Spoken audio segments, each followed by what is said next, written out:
All right, good morning everyone. Happy Thursday. Welcome to First Alert 6 streaming. My name is Elena Riley. I work here on our digital team bringing you news throughout the day on our website. So awesome. I'm here this morning to tell you about our top headlines for the day. So things that happened yesterday, really big things, or things happening today. So maybe things coming up as well as like College World Series, things like that. So yeah, I'll take us to our web story here. Let me pull it up. I bring this to you every morning, just things you should know. Go to our website here.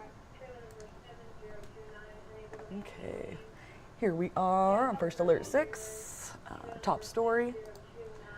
Alrighty, and I have everything here, our top headlines, pretty easy to read. It's good if you like maybe some shorter stories, maybe things of that nature.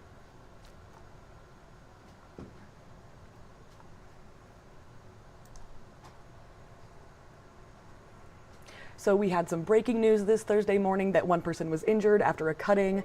This was around here in Blackstone, so not far from us. Police were called to the cutting at a gas station near 40th and Dodge. This was just after 2 a.m.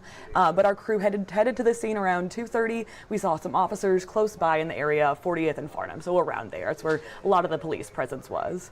Officials tell us that the victim was taken to the hospital with serious injuries. And then on the scene, officers also said they were searching for a suspect, but we have not heard on any arrests or anything of that nature. Our next top headline was that ICE released a video of the South Omaha operation that left 76 people detained. So as I said, U.S. Immigration and Customs Enforcement has released the video from the operation. This happened Tuesday at Glen Valley Foods in South Omaha. So as a result, this operation, ICE served a warrant. This was related to stolen identities, from what we heard, and then the 76 employees were detained, as I said.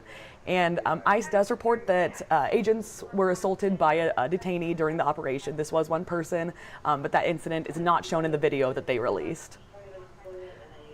And according to ICE, some who were detained had active local warrants, prior DUI convictions, or they had been previously deported. So things of that nature.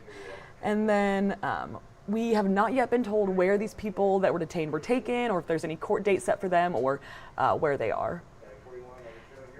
And an ICE spokesperson reports that Tuesday's operation was the largest worksite enforcement operation in Nebraska under the Trump administration. So in response to this, Mayor Ewing spoke about the ICE operations on CNN. This was Wednesday. In his interview, he said that the ICE operations have caused some unnecessary fear in some Omaha communities. This is related to some businesses closing on Tuesday, things of that nature, and then about 400 protesters gathered around 33rd and L Streets. We had that confirmed with us. There were about 400 people out there in total.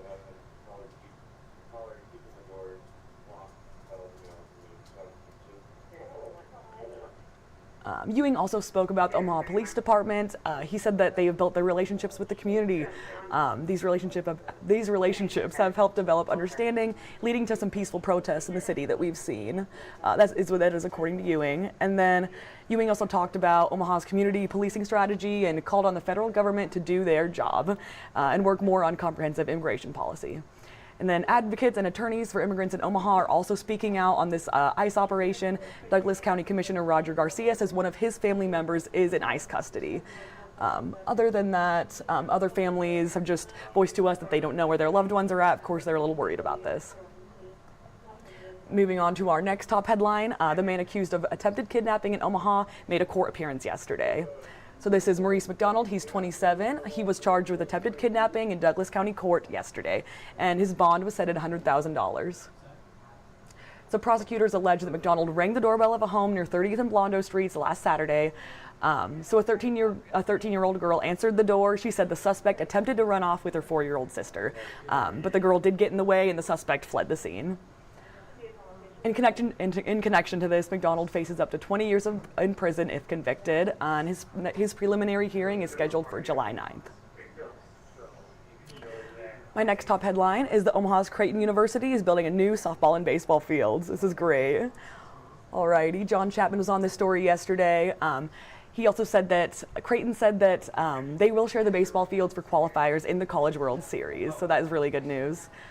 They said it's also open to students throughout the Creighton community or intramurals, sports clubs, things like that, youth softball and baseball organizations in our community, so it's very nice they're being open with those fields. We're told that funding for the project estimated at about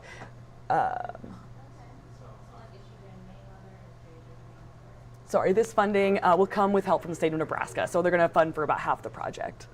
And the space is near 22nd and Burt, where the fields currently sit. Is going to be replaced by a new quad there. There'll be an amphitheater, pavilion, stage, different things for the Creighton students. And then the softball field is expected to be completed this fall, and the baseball field hopefully by this time next year. My last headline for the day is that College World Series, of course, things are kicking off with that. It's open practice day as well as the Fan Fest event. Those are happening today. The festivities are kicking off. We had our Maria Kay down there this morning, just checking things out for you. And fans can catch their team in action before the series starts with open practice day at Charles Schwab Field. The gates are opening at 8 a.m., so they opened a little over an hour ago. And each team is going to have about 50 minutes of practice time, so if you want to catch that. And also Thursday is the Fan Fest event. It's from noon to 4. They're going to have batting cages, live music, mascot appearances. I'm not sure what's happening today, but those are going to be happening throughout the series. So different fun things every day. And also a new food menu. It was just released yesterday as well, just to honor the 75th anniversary of CWS, which is, of course, this year. There's going to be a burger with the College World Series logo branded on the bun, so that's really fun, and as well as specialty hot dogs. I have the whole menu here. I'll take us there quick. Alrighty, yeah, this all looks fun. We have this linked on our website, so you can check out everything. Of course, they're going to have your favorite returning menu items as well. Check those out.